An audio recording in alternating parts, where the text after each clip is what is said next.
Bonjour à toutes et à tous.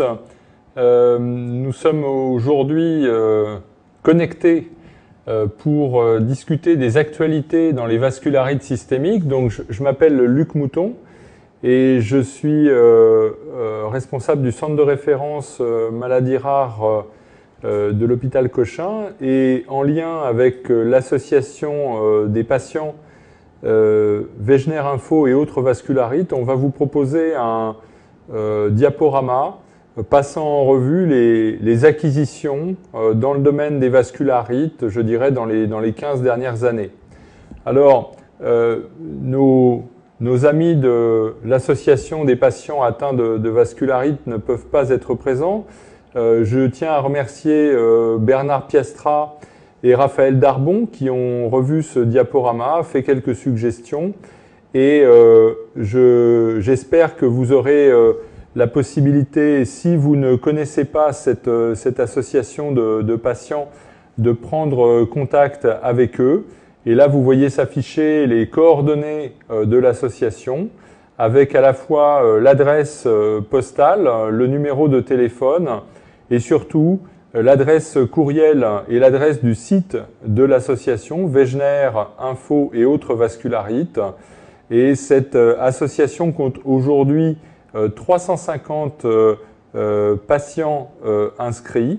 Et donc c'est un effort important puisque l'association a un peu moins de 10 ans.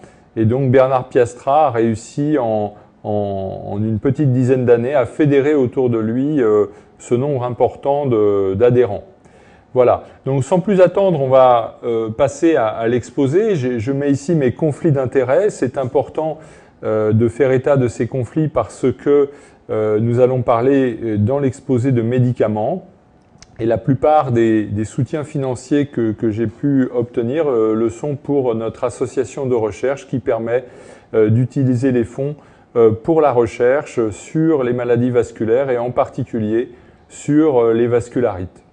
Alors de façon importante, les vascularites correspondent à un groupe très hétérogène d'affections et il est très important en fait d'arriver à identifier laquelle des vascularites est en cause parce que eh bien, la prise en charge thérapeutique et le pronostic vont être éventuellement différents en fonction du type de vascularite identifié. Alors par définition, vascularite, it signifie inflammation, et donc vascularite signifie inflammation des vaisseaux, inflammation de la paroi des vaisseaux. Et cette inflammation de la paroi des vaisseaux va entraîner éventuellement une dilatation, une distension de la paroi du vaisseau. Et vous voyez ici, eh bien, sur cette artériographie, sur une artère hépatique, donc une artère du foie, des dilatations qu'on appelle anévrismes. On reviendra sur ce type d'anomalie. On peut avoir également sur une biopsie, ici une biopsie de muscle, un vaisseau qui est bouché, qui n'a plus de lumière, c'est-à-dire qu'il ne laisse plus passer le sang, avec ici une nécrose qu'on appelle fibrinoïde, donc une paroi qui est très inflammatoire, avec de multiples cellules inflammatoires dans la paroi et juste autour. C'est une vascularite, et en l'occurrence ici une vascularite nécrosante. Et vous avez ici une biopsie du rein. Et en fait, le rein est très abîmé. Vous voyez ici une structure qu'on appelle normalement glomérule, dans laquelle se trouve le capillaire du rein, c'est-à-dire le tout petit vaisseau qui permet de faire passer le sang et générer l'urine primitive. Et en fait, là, on a un croissant inflammatoire important. Et ce croissant inflammatoire important traduit l'existence d'une atteinte du glomérule du rein qu'on appelle glomérulonéphrite. Alors, de façon importante, la classification des vascularites est essentielle parce qu'elle va permettre d'identifier le type de vascularite auquel on a affaire. Il y a deux grands cadres de classification des vascularites.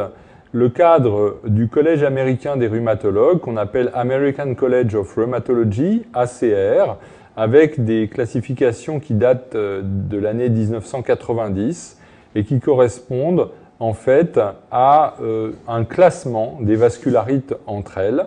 Et puis on a une nomenclature qu'on appelle de Chapel Hill, du nom de la ville en Caroline du Nord où s'est tenue une première réunion en 1994 donnant la première version de la nomenclature et puis une deuxième version en 1992. Et on va utiliser ces deux types de classification pour aborder les différentes vascularites qui existent. Et si je vous fais là, sur une flèche, les 15 dernières années pour représenter l'avancée dans le domaine des vascularites dans le millénaire, eh bien vous voyez que la nomenclature de Chapel Hill a été révisée en 2012 et c'est cela dont on va parler maintenant. Alors très clairement, il y a trois grands groupes de vaisseaux intéressés. Ces vaisseaux peuvent être de gros calibre, c'est l'aorte et ses principales branches de division. Ils peuvent être de moyen calibre et à ce moment-là, ça va être des artères, branches de division de l'aorte et leurs branches de division, donc des artères qui vont être les branches de division, par exemple des artères rénales, comme c'est représenté ici. Et puis les vaisseaux de petit calibre ou petits vaisseaux qui ont en général un diamètre de moins de 100 micromètres. Et donc, on va commencer par parler des vascularites intéressant les vaisseaux de gros calibre. Alors, l'artérite à cellules géantes ou maladie de Horton est une vascularite donc primitive qui touche les vaisseaux de gros calibre et qui a la particularité de s'attaquer, entre guillemets, à des sujets de plus de 50 ans. Elle touche les branches de l'artère carotide externe, donc à destinée du visage et de la langue du pharynx, et elle peut éventuellement toucher l'aorte également et ses principales branches de division. Et globalement, le malade va se plaindre de maux de tête et éventuellement d'autres manifestations, de douleurs articulaires des épaules dans le cadre d'une atteinte rhumatologique associée de type pseudo-polyarthrite rhizomélique. La difficulté, c'est qu'il n'y a pas de marqueur biologique spécifique. La C-réactive protéine est augmentée, mais comme dans tout syndrome inflammatoire. Et l'élément important, comme vous le voyez sur cette diapositive ici, sur le front de ce patient, c'est qu'il existe des anomalies de l'artère temporale et il n'y a pas aujourd'hui d'autre moyen d'avoir une certitude diagnostique que de faire la biopsie de cette artère temporale. Et vous voyez ici, en fait, une atteinte de l'aorte en rapport avec cette maladie. Alors de façon importante, eh bien, le seul traitement aujourd'hui validé, c'est la corticothérapie. Il n'y a pas aujourd'hui d'autres traitements qui aient une efficacité démontrée dans une étude tirant au sort entre un traitement et un placebo. Et donc, il n'y a pas d'argument pour associer d'emblée à la corticothérapie un autre traitement. C'est dans les formes réfractaires qu'on peut être amené à rajouter du méthotrexate et il y a un certain nombre de molécules aujourd'hui à l'étude dans cette maladie, parmi lesquelles une biothérapie qui repose sur un anticorps qui cible l'interleukine 6 et qui s'appelle le tocilizumab.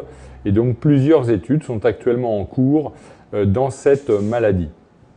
L'élément très important de cette maladie, ce n'est pas une maladie qui va s'accompagner d'une mortalité très augmentée et heureusement, mais cette maladie menace le pronostic visuel. Et ça, c'est vraiment très important, c'est-à-dire que le patient peut présenter une baisse de la vue d'un œil ou une perte de la vue d'un œil très transitoire qui risque de se reproduire ultérieurement. Il y a des signes mineurs qui sont une sensation de vision double, une partie du champ visuel qui ne voit plus, éventuellement une sensation de brouillard, une chute de la paupière, éventuellement des douleurs au niveau du globe oculaire.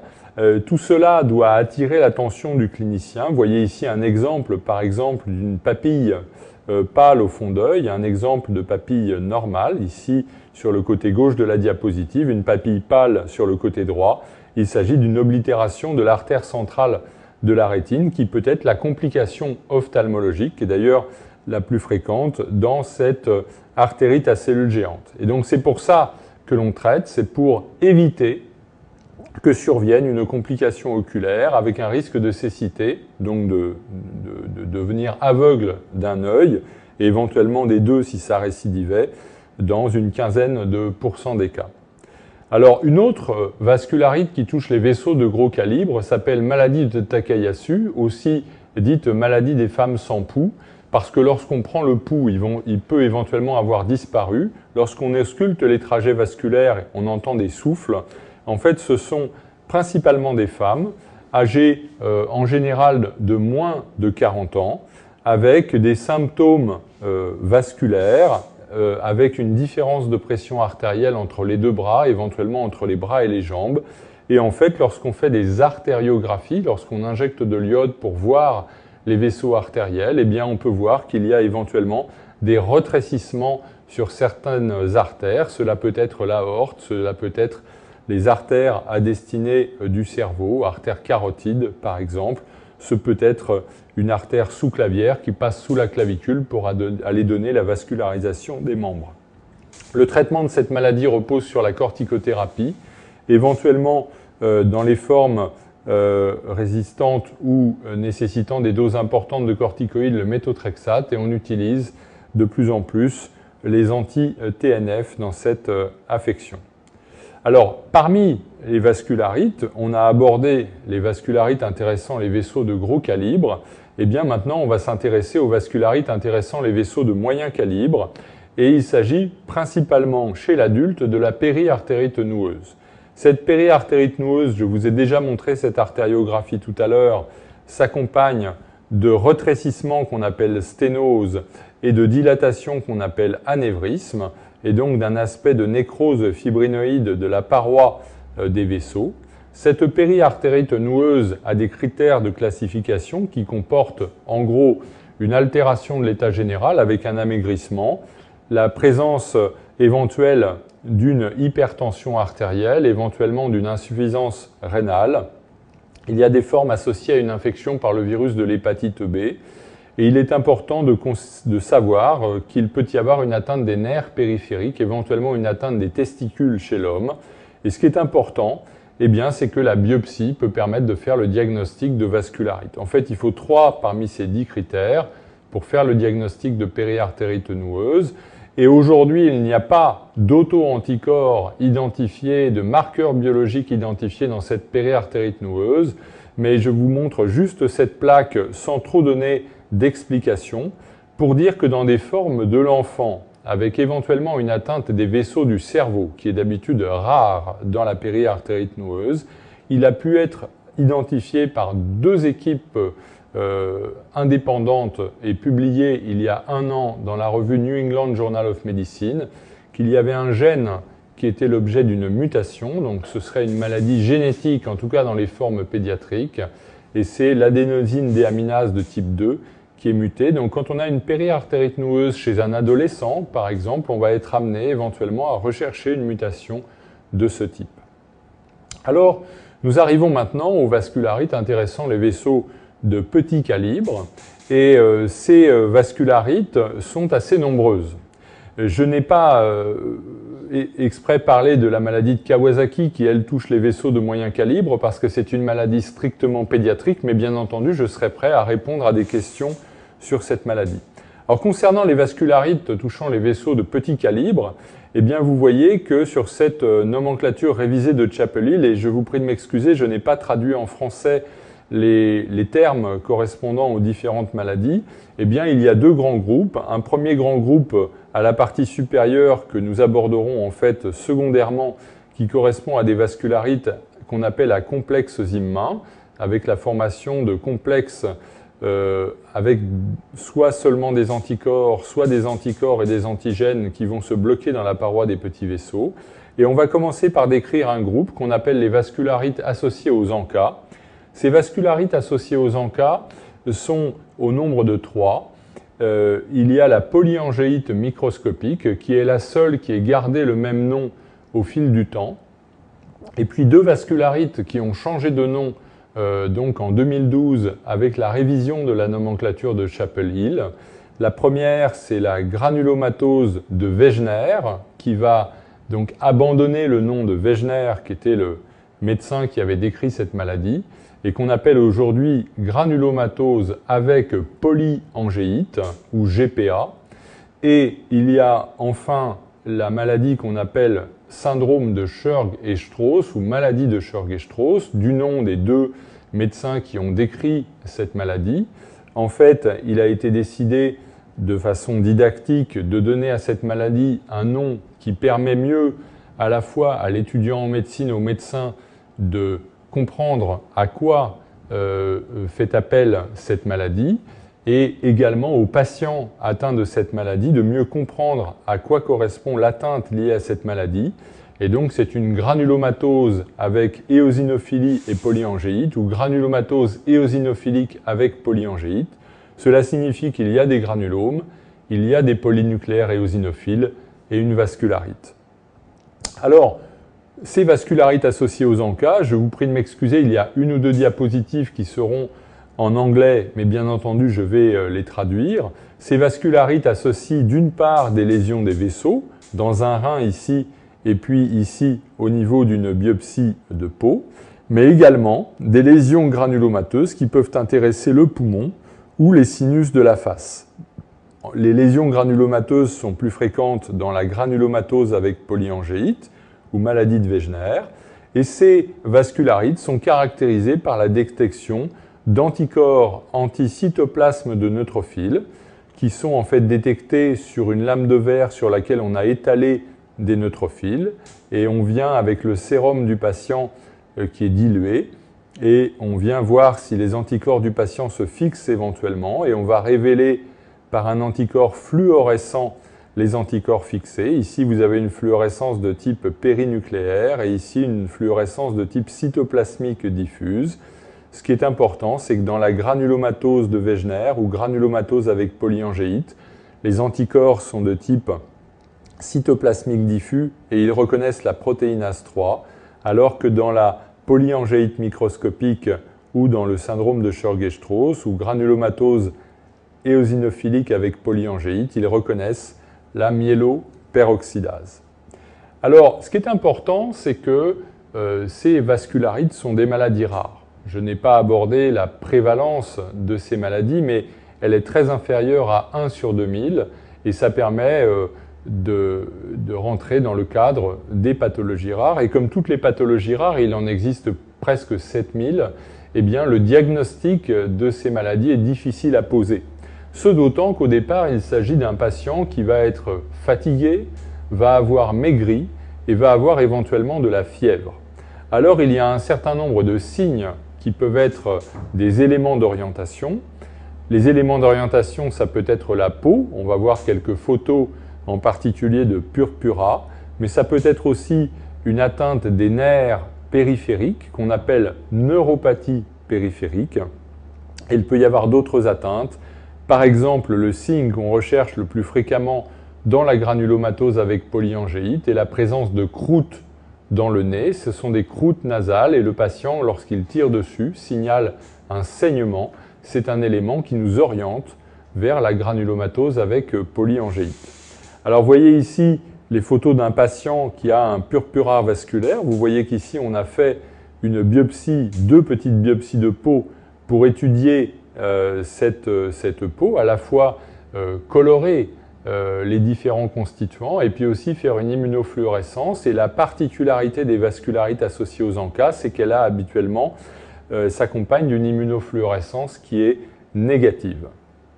Alors, vous voyez ici, hein, il y a des lésions d'âge différents et cela va évoluer vers ce qu'on appelle une dermite ocre, c'est-à-dire une zone d'aspect marron, bistre, qui correspond en fait au dépôt de pigments ferriques contenus dans l'hémoglobine qui est passé à travers la paroi des vaisseaux.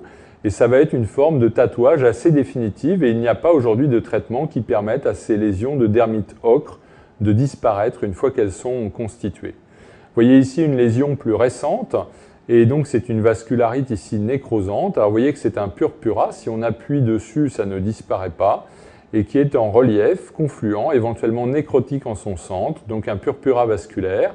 Et si vous regardez les petits vaisseaux, la vascularisation de la peau, eh bien vous comprenez bien que lorsque ce petit vaisseau va se boucher, eh bien la partie de la peau qui est en aval, hein, l'épiderme, ne va plus recevoir de vascularisation et donc on aura le derme et l'épiderme qui vont souffrir du manque d'oxygène et on va observer une nécrose. Et donc, c'est ce qu'on verra sur une biopsie. Donc, ça explique la symptomatologie. Et donc, il est très important, dans ce cas, de faire une biopsie qui permet de faire le diagnostic. Alors, si on fait cette biopsie, qu'observe-t-on? Eh bien, on voit qu'on observe dans un premier temps, ici, ce qu'on appelle une nécrose fibrinoïde. Cette nécrose fibrinoïde, de la partie moyenne de la paroi du vaisseau, qu'on appelle média, est un élément qu'on retrouve dans les vascularites associées aux ANCA, mais aussi dans la périartérite noueuse. Et cette nécrose fibrinoïde est un élément d'orientation important. Par exemple, si on prend l'artérite à cellules géantes dont j'ai parlé au départ, je n'ai pas parlé de l'histologie, mais elle est très différente.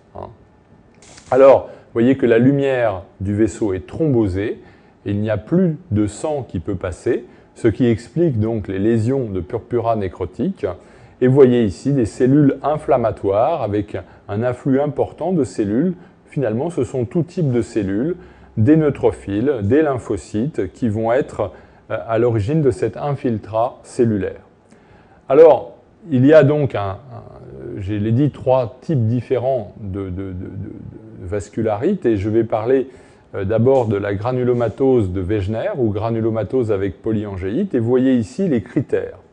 Les critères, c'est l'existence d'une inflammation nasale ou buccale, j'ai parlé des croûtes nasales, éventuellement l'identification d'anomalies à la radiographie du poumon, notamment de nodules, des anomalies du sédiment urinaire, et c'est très important de considérer qu'en consultation, si on a un doute, on demande au patient d'émettre des urines, et dans ces urines, on va tester une bandelette urinaire pour voir s'il y a des globules rouges et éventuellement des protéines, des anomalies du sédiment urinaire qu'on confirmera après avec un ECBU et éventuellement une protéinurie. Et puis, sur une biopsie, idéalement un granulome inflammatoire, et ça peut être une biopsie ORL, en sachant que les biopsies de la muqueuse nasale, de la muqueuse des sinus ne sont pas très rentables, environ 25 à 35% de rentabilité. Donc le diagnostic peut être posé s'il y a au moins 2 de ces 4 critères. Alors je vous donne quelques exemples. Vous voyez ici donc une image sinusienne.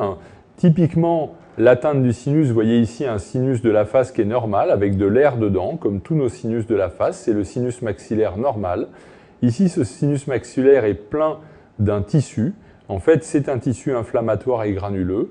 Et surtout, cela abîme, cela affaiblit, affine la paroi du sinus qui finalement peut quelquefois disparaître dans les formes agressives de granulomatose avec polyangéite. Ce sont donc des sinusites à répétition avec éventuellement une rhinite, des croûtes nasales, éventuellement une destruction de la paroi des sinus. Et ces signes ORL peuvent révéler la granulomatose avec polyangéite. Vous voyez ici un nodule pulmonaire qui, parce qu'il est volumineux, s'est excavé, c'est-à-dire qu'il s'est nécrosé en son centre et puis est apparue une zone d'air noir ici qui est drainée par une bronche. Dans ces cas-là, il peut être difficile, si on n'a pas de notion d'évolution, de différencier un nodule évolutif d'une zone correspondant éventuellement à une surinfection. Ces nodules peuvent faire l'objet de surinfection avec des germes qu'on appelle aspergillus, qu'on appelle éventuellement bacilles tuberculeux. La tuberculose est une complication éventuelle de l'immunodépression liée aux vascularites et on verra tout à la fin qu'il faudra toujours faire attention à ne pas passer à côté d'une infection opportuniste.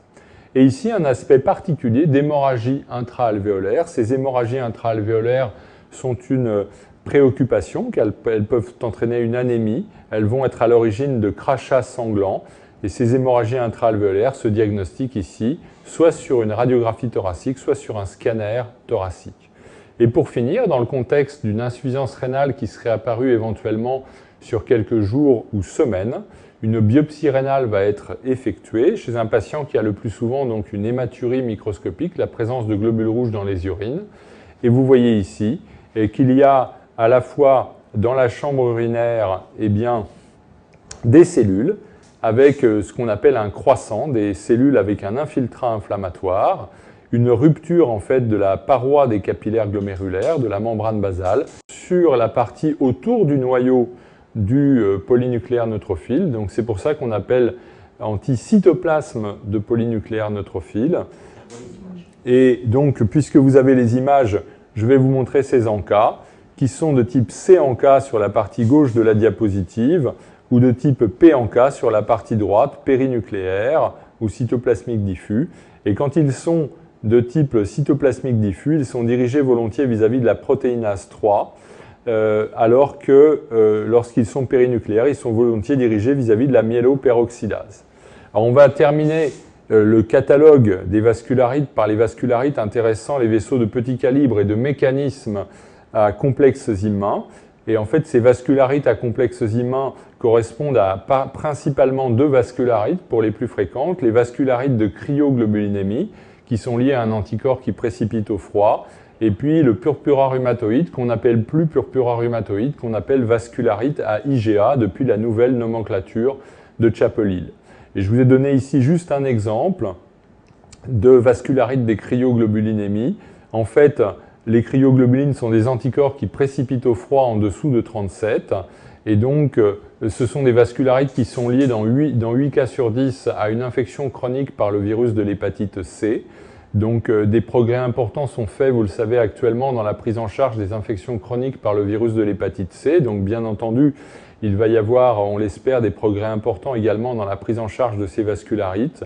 Et autrefois, avant qu'existent les thérapeutiques modernes, et en particulier le rituximab, on avait tendance à faire des échanges plasmatiques qui pouvaient permettre d'obtenir une amélioration chez ce patient. Les échanges plasmatiques correspondant à une ponction veineuse dans les deux avant-bras et faire passer le sang dans une sorte d'essoreuse qui permet de restituer les cellules et d'épurer toutes les substances potentiellement agressives comme les anticorps du sérum du patient. Alors nous reprenons cette flèche et maintenant on va rapidement passer en revue les autres éléments qui sont survenus dans les 15 dernières années, et en particulier des études génétiques ont permis d'identifier que l'ensemble des gènes des patients ayant une vascularite associée aux ANCA étaient éventuellement différents si on ciblait les patients ayant un anticorps antiprotéinase 3 ou si on ciblait les patients ayant un anticorps anti-myéloperoxydase. Et pour faire une longue histoire courte, c'est une publication du New England Journal of Medicine de 2012 dans laquelle Loïc Guilvin, en tant qu'investigateur français ayant fourni des ADN de patients, a été co-auteur. Eh bien, vous voyez dans cette revue générale que nous avions faite avec cet arbre de la connaissance des vascularites, je m'aperçois malheureusement que c'est une version anglaise que j'ai mis dans le diaporama, je vous prie de m'en excuser. Eh bien, vous voyez qu'il y a des racines génétiques et qu'en fait, le gène codant pour la protéinase 3, le gène codant pour son inhibiteur naturel, l'alpha-antitrypsine, font partie du fond génétique de la granulomatose avec polyangéite, alors que ça n'est pas du tout le cas pour la polyangéite microscopique, où le gène codant pour la myéloperoxydase ne fait pas partie du tableau. Les auto-anticorps ne sont pas les mêmes dans ces maladies.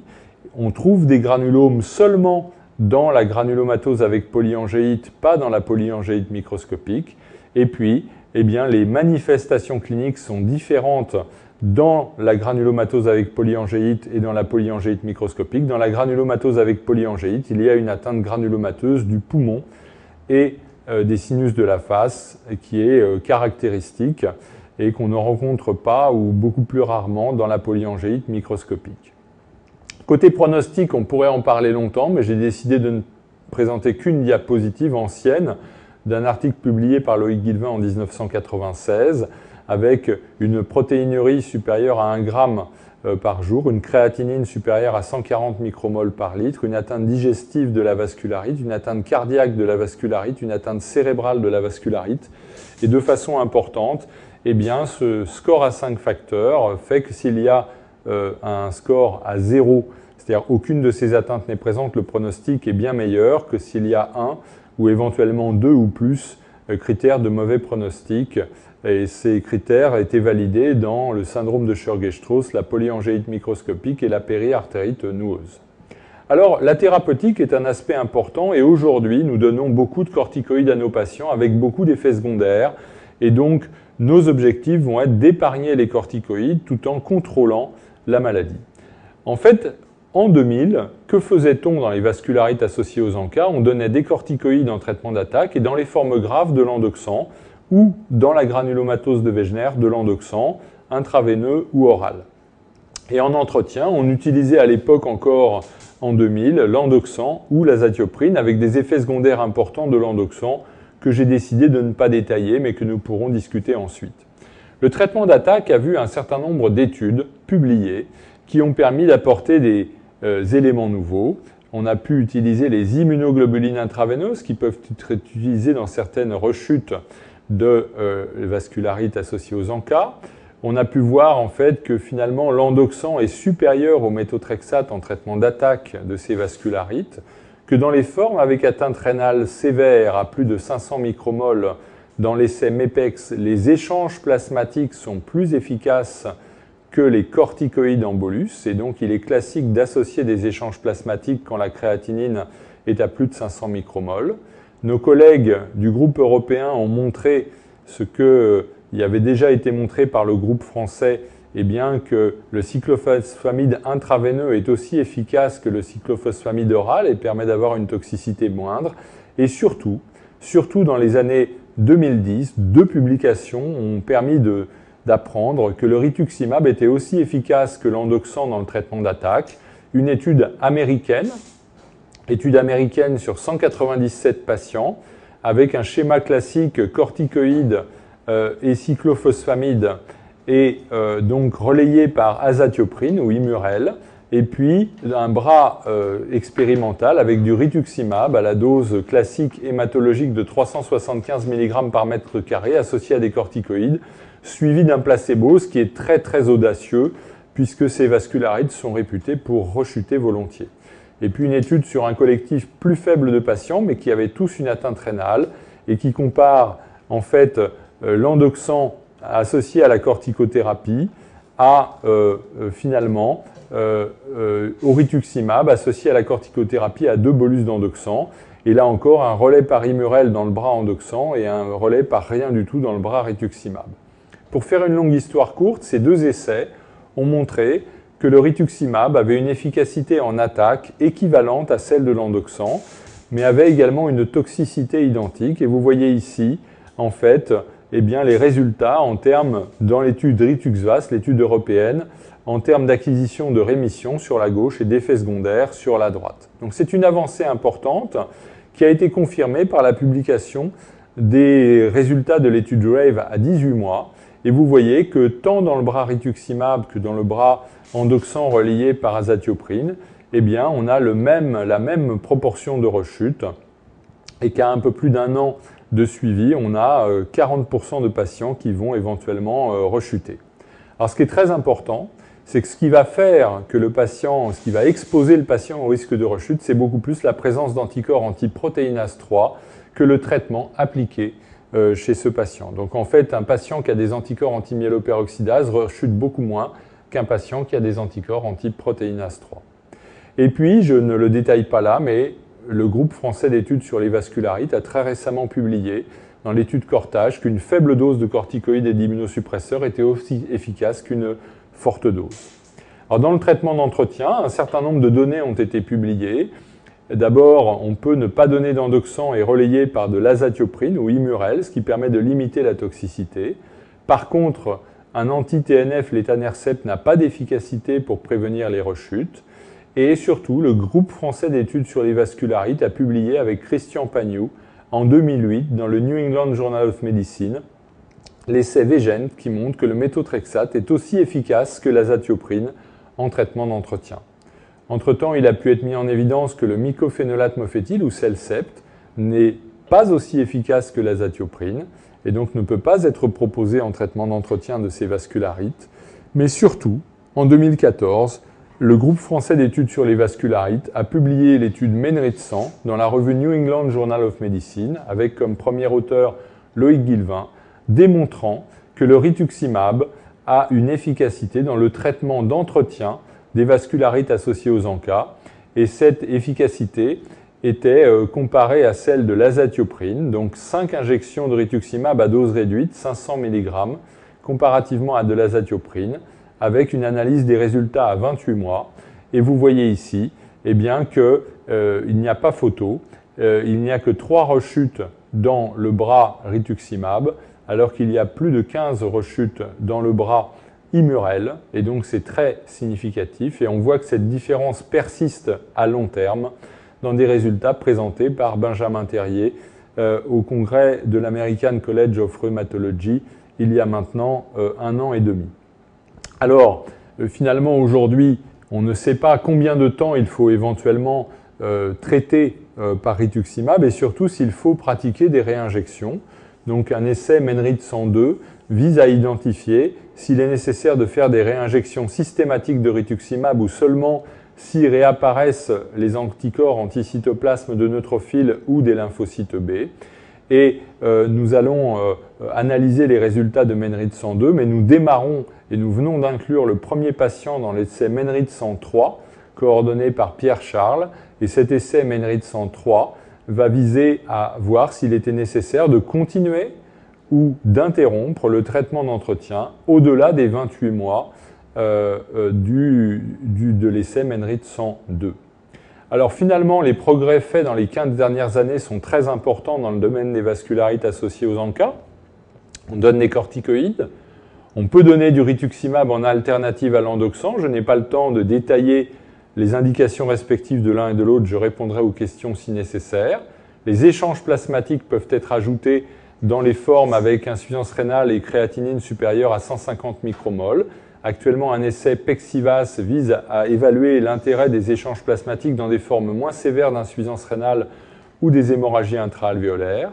En entretien, on n'utilise plus le cyclophosphamide, on utilise l'azatioprine, le méthotrexate, et nous espérons que si une autre étude en cours qui teste l'intérêt du rituximab le confirme, il y aura une autorisation de mise sur le marché du rituximab en traitement d'entretien des vascularites. Ce qui est très important dans ce domaine, c'est de prévenir les effets secondaires, de vacciner les patients contre la grippe, contre le pneumocoque, et de faire éventuellement la prophylaxie des infections opportunistes, notamment la pneumocystose pulmonaire par le Bactrim. Les cas sont rares, mais le rituximab donc va supprimer les lymphocytes B de la circulation sanguine. Ces lymphocytes B sont non seulement des cellules qui fabriquent des anticorps, mais sont des cellules présentant l'antigène. Et donc, il faut prévenir les pneumocystoses pulmonaires chez les patients traités par rituximab et on utilise volontiers un traitement qu'on appelle Bactrim. Voilà en conclusion de cette webconférence destinée aux patients. Eh bien, le diagnostic de vascularite systémique repose sur un ensemble de critères et bien entendu, eh bien, comme ce sont des maladies rares, il va falloir arriver à poser le diagnostic sans trop tarder avec le risque d'errance diagnostique. Nous avons donc bénéficié dans ce domaine d'une révision de la classification, d'un changement de nom. Il va falloir s'habituer à ces nouveaux noms. Et nous avons la chance, dans le domaine des vascularites associées aux ANCA, d'avoir des marqueurs diagnostiques et pronostiques. En particulier, l'ELISA antiprotéinase 3 antimyéloperoxydase permet de prédire le risque de rechute. Bien sûr, il faut faire attention au cours de l'évolution, quand apparaissent des symptômes chez un patient, au fait qu'une infection peut se manifester et quelquefois de façon piège mimer la vascularite. Et puis, une vraie révolution dans les vascularites associées aux ANCA, le rituximab constitue réellement un traitement efficace en attaque, efficace en traitement d'entretien de ces vascularites. Et donc, cette petite animation pour vous dire que nous restons tout à fait humbles et que nous savons qu'il est très difficile de poser le diagnostic et chez les patients ayant des formes réfractaires de proposer des traitements et surtout de ne pas passer à côté d'une infection opportuniste. Je vous remercie et je remercie tous les collaborateurs du groupe français d'études sur les vascularites. Je remercie le professeur Loïc Guilvin qui coordonne le groupe français d'études sur les vascularites. Vous avez là mes coordonnées et les coordonnées de centre de référence maladies rares. Je vous remercie pour votre attention et j'espère que nous aurons beaucoup de questions sur le chat. Voilà. Il n'y a pas de questions? Ça alors? C'est pas possible. Alors Pierre-Louis Chirol qui est avec moi est en train de guetter les questions des participants. Ah, ça y est, première question. En cas de désir de grossesse, existe-t-il des contre-indications avec les différents traitements? Alors c'est une très bonne question. Si je ne l'ai pas abordé dans mon exposé, c'est parce que eh bien, les vascularites intéressent, j'aurais pu le mentionner, avant tout des individus d'un âge intermédiaire, et donc le plus souvent l'âge de début c'est autour de 40, 50, 60 ans. Et en pratique donc on arrive après la période d'activité génitale chez la femme. Cependant, bien entendu, ces vascularites peuvent quand même toucher des femmes jeunes, et dans ce contexte, eh bien, certains des traitements que j'ai énumérés ne peuvent pas être prescrits chez une femme susceptible d'être enceinte. Alors, en prenant d'abord les traitements d'attaque, l'endoxan est un traitement qui a une toxicité gonadique et que nous n'aimons pas utiliser chez une femme en période d'activité génitale parce que ce traitement va comporter un risque de stérilité secondaire et éventuellement même de ménopause précoce. Donc on privilégiera d'autres traitements et en l'occurrence en traitement d'attaque, le rituximab chez une femme en période d'activité génitale. Concernant les traitements qui peuvent être utilisés pendant la grossesse, eh bien, au cours des vascularites, en dehors de la corticothérapie qui peut l'être, eh bien, le seul immunosuppresseur autorisé pendant la grossesse, c'est l'azatioprine ou Immurel. Donc, si on a une patiente qui a une vascularite qui est suffisamment active pour justifier d'un traitement d'entretien, eh bien, on va l'autoriser à avoir une grossesse et on va maintenir pendant la grossesse un traitement par azatioprine et au cours de nombreuses maladies auto-immunes ou inflammatoires, l'azatioprine a été utilisée et il n'y a pas d'effet tératogène de cette azatioprine. Par contre, bien entendu, le méthotrexate, le mycophénolate ou le mofétyl ne doivent pas être utilisés et en principe, il faut également éviter d'utiliser le rituximab au cours de la grossesse. Est-ce que Pierre-Louis a d'autres questions à me proposer? Alors, la place de l'éducation thérapeutique dans le traitement des vascularites. Alors, c'est bien sûr quelque chose d'important.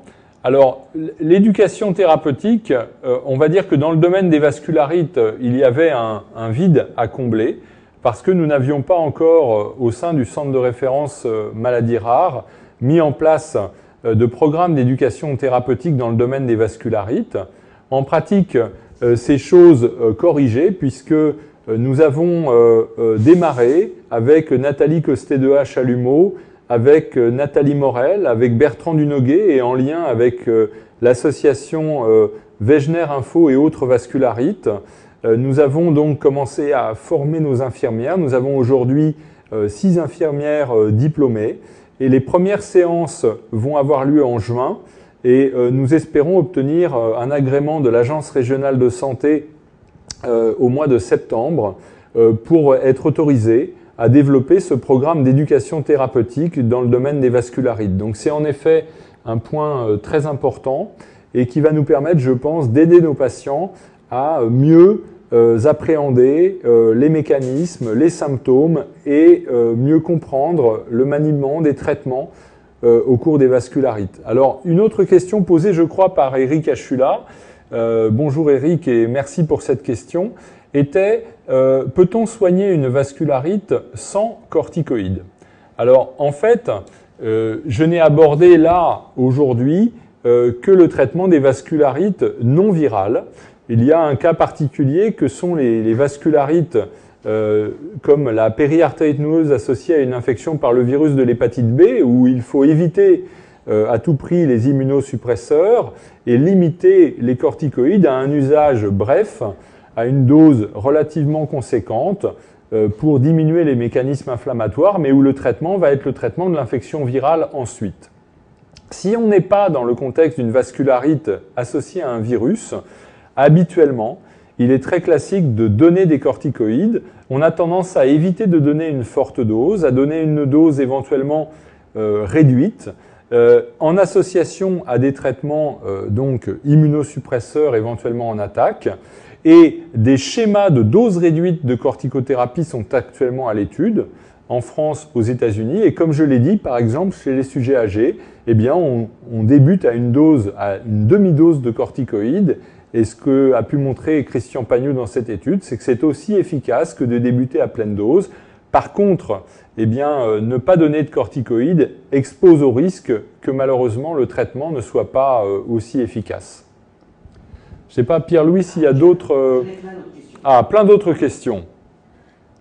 Alors, le rituximab peut-il être utilisé dans d'autres vascularites? Alors, donc le rituximab peut être utilisé dans d'autres vascularites. La réponse est oui.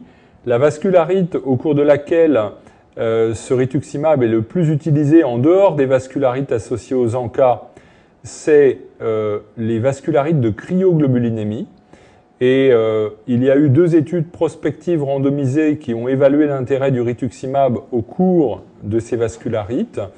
Il y a une étude qui démarre conjointement avec comme co-investigateurs Patrice Kacoub à la Pitié-Salpêtrière et Benjamin Terrier dans notre centre, qui teste l'intérêt du rituximab dans les vascularites associées aux cryoglobulinémies non associées à une infection par le virus de l'hépatite C.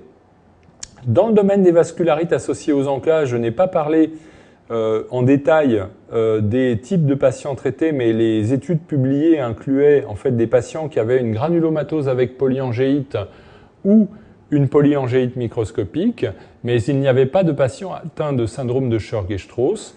Donc là encore, une étude va démarrer, une étude multicentrique nationale coordonnée par Benjamin Terrier qui va traiter par rituximab ou placebo en attaque des patients atteints de syndrome de Churg-Strauss par rituximab donc ou par placebo. Et puis, ponctuellement, il arrive qu'on essaye d'utiliser le rituximab quand on est dans des situations d'échec, mais je vous ai là listé les principales indications. Plein d'autres questions, me dit Pierre-Louis. Est-ce que vous avez assez de recul pour connaître les effets secondaires du rituximab? Alors, le rituximab est un traitement qui est utilisé dans le lymphome, donc en association à des chimiothérapies, depuis 1997, donc il y a un recul important sur ce traitement. Et ce qui est important, c'est que la première utilisation dans des maladies auto-immunes a été rapportée en 2001, et il s'agissait d'une utilisation dans le purpura thrombopénique auto-immun.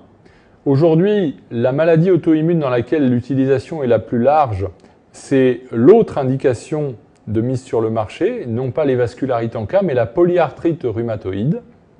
Et dans cette maladie, avec une dizaine d'années de recul, eh bien, on connaît bien les effets du rituximab. Le rituximab, il peut y avoir des réactions d'intolérance à l'injection de rituximab. En fait, il y a un protocole très précis qui consiste à administrer 100 mg de méthylprednisolone, donc de Solu-Medrol par voie intraveineuse, une demi-heure avant la perfusion de rituximab, et cela avant chaque perfusion de rituximab, et cela en principe prévient les réactions d'intolérance. Il va y avoir éventuellement des effets secondaires du rituximab. Un effet secondaire rare mais préoccupant est la survenue d'une neutropénie. Cette neutropénie va nous contraindre à interrompre définitivement le rituximab.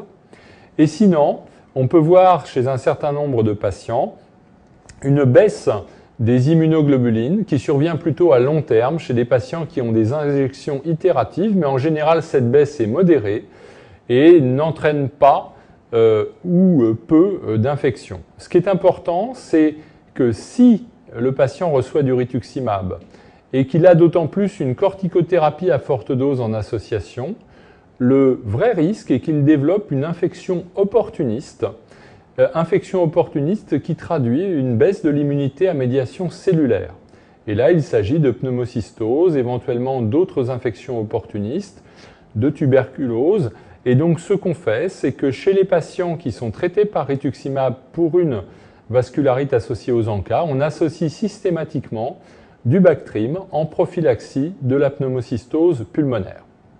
Le dernier point est la problématique de la vaccination. Cette vaccination, lorsque le rituximab peut être différé, est faite quelques semaines avant parce qu'une vaccination sous rituximab n'est pas efficace. Donc on vaccine contre la grippe et contre le pneumocoque. Et en fait, le plus souvent dans les vascularites associées aux ANCA, on est amené à débuter le rituximab du jour au lendemain. Et donc une lettre d'intention a été déposée au PHRC par notre groupe, par Benjamin Terrier, pour tester différentes modalités de vaccination contre le pneumocoque chez des patients qui allaient être amenés à être traités par rituximab pour une vascularite associée aux ANCA. Et avons-nous, Pierre-Louis, d'autres questions?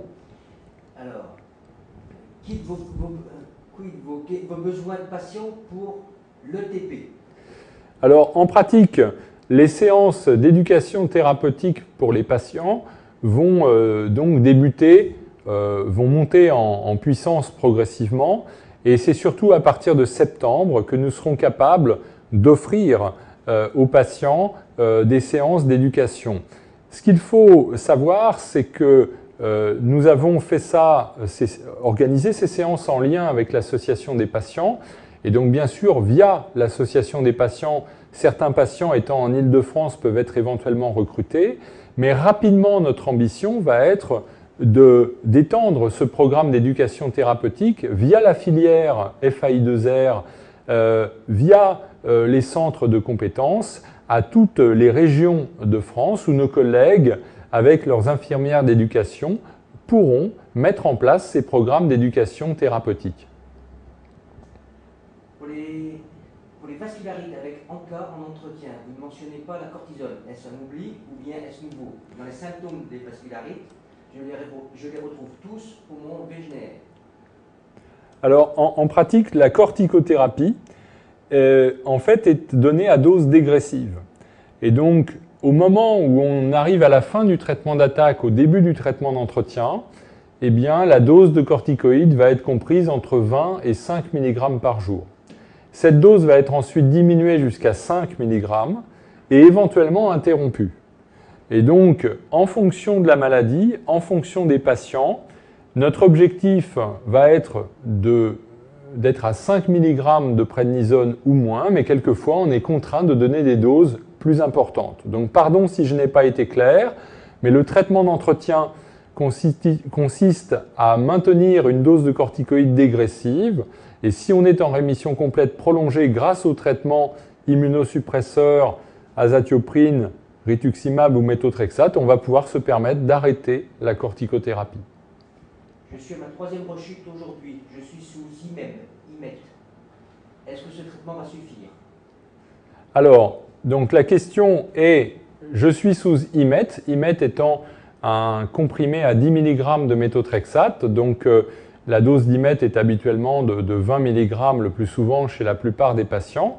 Et donc, comme je l'ai dit, publié en 2008 par le groupe français d'études sur les vascularites avec Christian Pagnoux, le méthotrexate est aussi efficace que l'azatioprine pour prévenir les rechutes.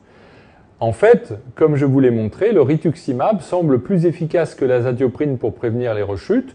Donc, on pourrait envisager, en fonction de la situation, et on ne peut pas généraliser mon propos, il faudra bien sûr discuter avec le médecin en charge de votre dossier, mais si vous faisiez une rechute sous méthotrexate, d'autres thérapeutiques sont envisageables, notamment éventuellement un traitement par rituximab si on a affaire à une granulomatose avec polyangéite ou une polyangéite microscopique. Quel relais envisagez-vous après le rituximab? Alors, vous avez déjà eu une rechute. Alors, s'il y a une rechute, alors il y a deux situations. La situation d'un patient qui va avoir du rituximab et qui ne fera pas de rechute. Le problème est de savoir combien de temps le traiter. Et donc ça, c'est l'objet de MENRIN 103, au-delà de 28 mois, de savoir s'il faut continuer ou pas les injections de rituximab. La deuxième problématique est celle d'un patient qui présenterait une rechute sous rituximab. En principe, une rechute authentique, c'est un traitement d'attaque. Si la rechute est survenue sous rituximab, on ne va pas utiliser un traitement d'attaque par rituximab, on va utiliser un traitement d'attaque classique, et là, ce sera probablement de l'endoxan. Et en relais de cet endoxan, eh bien, si la rechute est survenue sous rituximab, nous discuterons, mais il est possible que nous utilisions plutôt de l'azatioprine ou plutôt du méthotrexate en traitement d'entretien. Suite à des effets sur les reins, préconisez-vous des dialyses ou un don de rein par un membre de la famille? Alors, si on est dans la situation d'une insuffisance rénale, cette insuffisance rénale prise en charge à temps peut être le plus souvent contrôlée par le traitement médical. Je vous ai dit que le traitement associait des perfusions d'endoxan, et là c'est très important de mentionner, s'il y a une insuffisance rénale à plus de 400 micromoles par litre, eh bien on ne propose pas de rituximab, c'est l'endoxan le traitement de référence. On associe des échanges plasmatiques, et dans la plupart des cas, si une ou deux séances de dialyse sont nécessaires, on peut ensuite interrompre la dialyse. Malheureusement, quelquefois, la dialyse est inévitable et le patient se trouve en insuffisance rénale terminale dialysée. Et là, si après 2 ans, en insuffisance rénale, la vascularité est calme, contrôlée et le patient persiste dialysé, eh bien, il peut être candidat à une transplantation rénale. Et là, eh bien, la transplantation rénale, comme chez tout patient dialysé, permet d'améliorer le pronostic puisque vous savez que le fait d'être dialysé constitue eh bien, un risque important de maladies vasculaires et une susceptibilité accrue aux infections. Avez-vous pu contacter tous les médecins traitants afin qu'ils soient informés sur la façon d'avancer la pose plus rapide du diagnostic? Alors, nous contactons les médecins traitants des patients que nous prenons en charge. Il est clair que pour cibler la population des médecins traitants, c'est beaucoup plus compliqué. D'abord parce qu'ils ont à faire face à 7000 maladies rares différentes et les vascularites associées aux ANCA, les différents types de vascularites ne constituent que quelques-unes de ces maladies rares. Et donc il arrive en effet qu'à l'occasion de congrès impliquant les médecins généralistes, on fasse des exposés. Nous avons chacun dans nos centres des réseaux avec les médecins de ville et il nous arrive bien entendu régulièrement de faire des exposés pour l'amicale des médecins généralistes du 14e arrondissement par exemple, d'un certain nombre de villes de banlieue parisienne. Mais si votre question est l'information de l'ensemble des généralistes, ce n'est pas comme ça que nous procédons.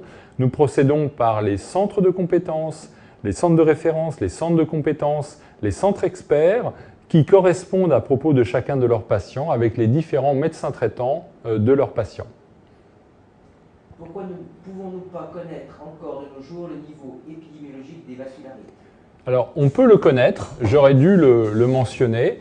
Il n'y a pas beaucoup d'études qui ont été effectuées en France. C'est Alfred Marr qui a mené les principales études en France. Et on va dire, pour schématiser, qu'on estime le nombre de vascularites associées aux ANCA aux alentours de 5000 patients en France, en combinant l'ensemble de ces vascularites. Une maladie comme la périartérite noueuse est en voie de disparition. On a dans chacun des centres de compétences, centres de référence, on va dire en moyenne 1 cas par an. Donc là, on est face à des maladies en voie de disparition. Mais l'épidémiologie des vascularites est connue, elle est insuffisamment connue, mais elle est connue. Et j'aurais dû, je m'en excuse, donner 1 ou 2 diapos sur ce point. Bonjour, j'ai les anticorps PR-3 de la maladie de Wegener, mais aucune atteinte, juste les douleurs articulaires, les chondrites et la fatigue. Est-ce une forme légère? Alors, on parle de chondrites. Les chondrites ne sont pas une manifestation classique de vascularite, mais correspondent à une forme de chevauchement avec une autre maladie qu'on appelle polychondrite atrophiante, sauf s'il s'agit seulement d'une atteinte des cartilages du nez, auquel cas une encelure nasale peut se voir dans la granulomatose avec polyangéite. Donc on est face à une forme de maladie qui semble assez peu agressive, en tout cas il n'y a pas de vascularite systémique. Cette maladie comporte cependant un risque de rechute du fait de la présence d'anticorps antiprotéinase 3, et c'est en fonction du degré d'évolutivité de la maladie qu'il faudra décider du type de traitement. Et parmi les traitements, par exemple, méthotrexate peut constituer un bon traitement de fond dans ce type d'atteinte. Bonjour, utilité du rituximab en cut. En cut? C'est écrit comment? CUT. Alors, je ne sais pas exactement ce que désigne l'expression cut. Cut veut dire couper en anglais. Et donc, le rituximab peut être utilisé de 2 manières. Soit en traitement d'attaque, dans une situation de première poussée ou dans une situation de rechute, soit en traitement d'entretien. Alors, l'expression utilisée laisse penser que c'est peut-être en traitement d'attaque. Et donc, on l'utilise soit en 2 injections d'1 gramme à 15 jours d'intervalle, soit en 4 injections espacées d'1 semaine à 375 mg par mètre carré. Voilà, et puis j'ai déjà donné les modalités d'administration du rituximab. À partir de quel degré de symptômes lors d'une rechute considère-t-on qu'il faut refaire un traitement de Matera dans une cryoglobulinémie mixte.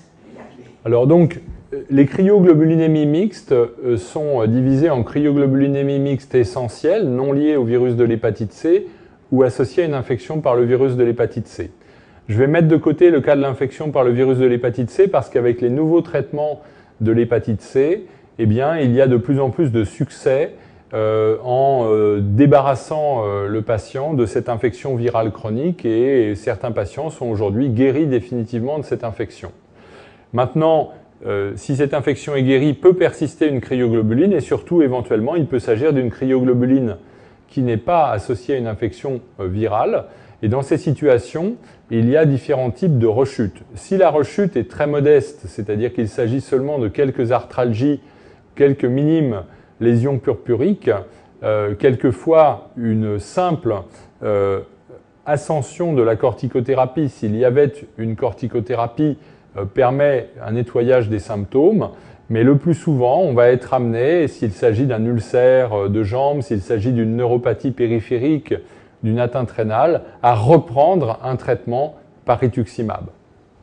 Le plus souvent, les patients qui ont une vascularite de cryo sont dans un programme de traitement d'entretien par rituximab de façon à prévenir la survenue d'une rechute.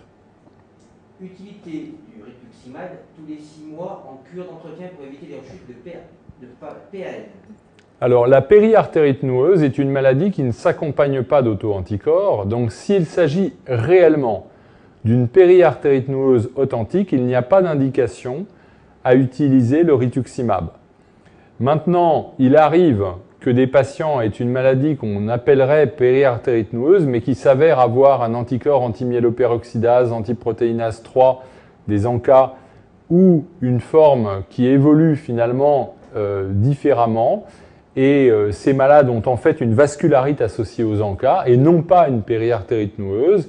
Et dans les vascularites associées aux ANCA, aujourd'hui, la recommandation est de faire des injections de rappel de rituximab selon un schéma qui est celui de l'étude MENRIT-100 publiée en décembre dernier. Et donc le schéma, c'est une injection à J0, J15, puis à 6 mois, 1 an et 18 mois en entretien du traitement pour prévenir la survenue de rechute. Y a-t-il des nouveaux traitements à l'étude?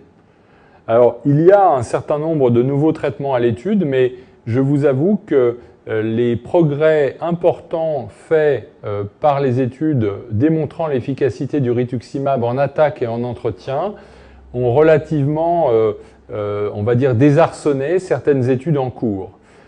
Parmi les traitements qui sont actuellement à l'étude, on peut citer des traitements qui vont cibler certains composés du complément, notamment une petite molécule qui va cibler le composant C5A et qui est testée dans les vascularites associées aux ANCA. Et puis, il y a un certain nombre d'autres traitements, notamment par exemple une molécule qui bloque l'interaction entre les lymphocytes B et les lymphocytes et les lymphocytes T qu'on appelle abatacept. Mais aujourd'hui, je dirais, ces traitements, même s'ils constituent des perspectives intéressantes, n'ont pas de place dans l'arsenal thérapeutique classique. Voilà, on a répondu à toutes les questions, je pense. Je tiens à remercier Pierre-Louis pour son aide très efficace. Je tiens à remercier la filière FAI2R et Eric Achula pour nous donner l'opportunité d'échanger autour de ces vascularites. Et je remercie Bernard Piastra et tout le staff de l'association Wegener Info et autres vascularites pour leur soutien et leur aide à la préparation de ce diaporama. Voilà, bonne journée et bon week-end. Au revoir.